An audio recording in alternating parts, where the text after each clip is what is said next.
No,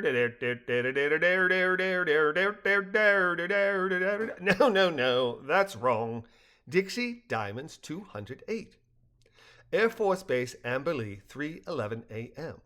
Lieutenant Nancy Walton used her security badge to re-enter Amberley Air Force Base's control tower as she led the way from runway 13 towards the brig. A handcuffed Brentsey followed directly behind her, with Willie Alley behind him, with Clive Voss bringing up the rear. Exiting the control tower, Walton continued to Amberley's brig, where she stopped, nodded up the stairs to the public entrance, then said, "There should be someone at the front desk. Are you comfortable proceeding on your own, or would you like me to escort you in?" "We should be fine from here, Lieutenant," Voss said with a nod. "Thank you for your assistance." "You're welcome," Walton replied. "All in a day's work. I'll see about finding you a place to flop for the night. Happy New Year to you both." "Thank you, ma'am," Allie said before Walton continued on her way. Once Walton had departed, Allie nudged Brentsey's left shoulder with his right index finger and said, "Your palace awaits, O great prince. Get your ass up these steps and we'll get you that luxury suite I promised you." Allie's nudge caused Brentsey's upper body to twitch left and right, and his face turned scarlet with anger as he led Voss and Brentsey up the 3 wide concrete steps to the 2-meter wide expanse of concrete that ran the length of the brig's automatic sliding door entrance. The entrance was unbarred, but was topped by a roll-up typhoon door that could be lowered for storms or if anyone attempted to storm the building. Entering the building and walking between the metal detectors, the agent's handguns and Brentsey's bracelets caused the metal detector to ping, which caught the attention of a guard who sat at a desk a few meters ahead.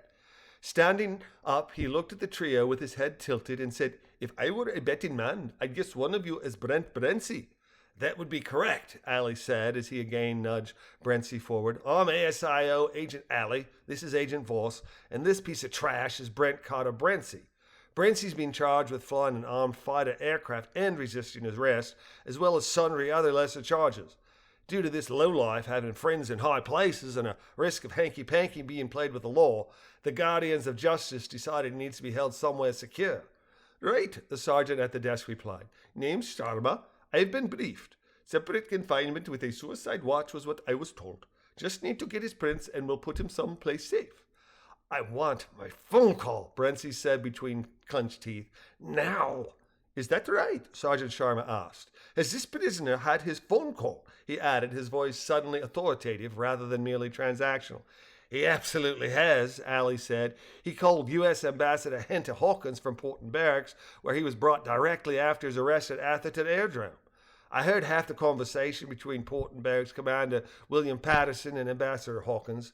She was insistent and belligerent, while Patterson held firm that Brentsey would be treated as any other suspect of this type of major crime. I took off with Brentsey for Brisbane and was en route to Brizzy when I was contacted and told to take the prisoner to Queensland's governor's house and deliver him to Dennis Allen, a staff member of Chief Rogerson's.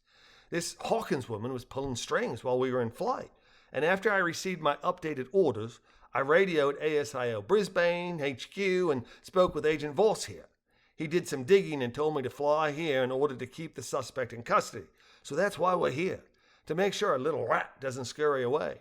The suicide watch is in case someone figures out where a ratus novicius is and sends in an exterminator. Does that track for you?" "It does," Sergeant Sharman said with a nod. "At least until morning. I'll get him processed, fingerprinted, and tucked away in a suicide watch cell."